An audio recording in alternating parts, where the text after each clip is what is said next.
No, no, no. This is the response I received from my 2-year-old daughter as I try to serve her rice, which was her favorite food a week ago. I have come to realize the closer my daughter becomes to turning 2, the more her behavior transfigures and the more rice that ends up on the floor.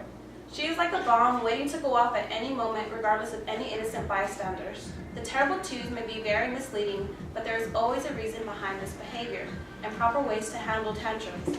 After studying my 2-year-old and compiling extensive research, I am hoping to bring a clearer understanding of toddler behavior to all of you. I will first discuss the reason behind a toddler's rebellious behavior.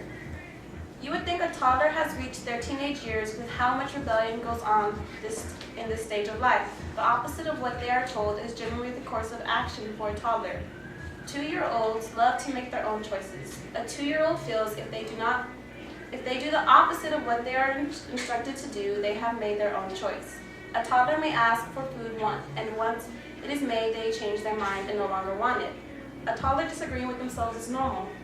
At this stage in life, toddlers are able to say only short phrases in a handful of words. The lack of communication is very frustrating for a toddler and may cause the child to become angry and frustrated.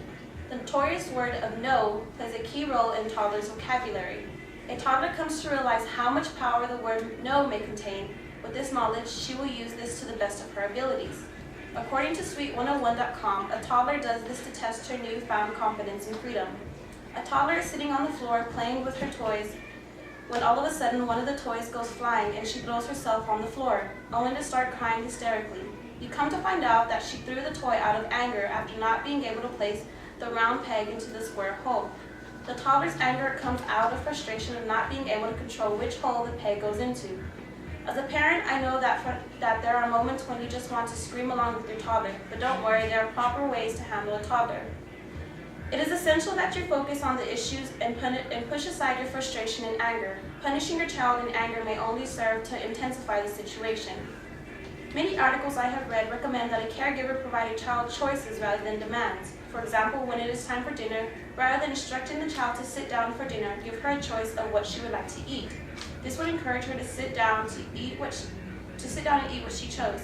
If you feel discipline is needed, spanking your child is not the necessary course of action and may only aggravate the situation. Instead, try timeout. According to parenting.org, timeout should last 1 minute for each year your child has been alive. For example, my daughter is 2, so she would be in timeout for 2 minutes.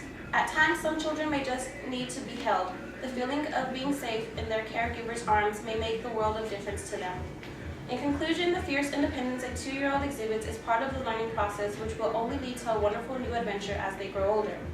Although this time can be trying and difficult for parents as well as toddlers, with an understanding of new possibilities and wonderment as seen through the toddler's eyes, parents can only be amazed with the age of 2 rather than fear the terrible aspect society has led us to believe comes with this age.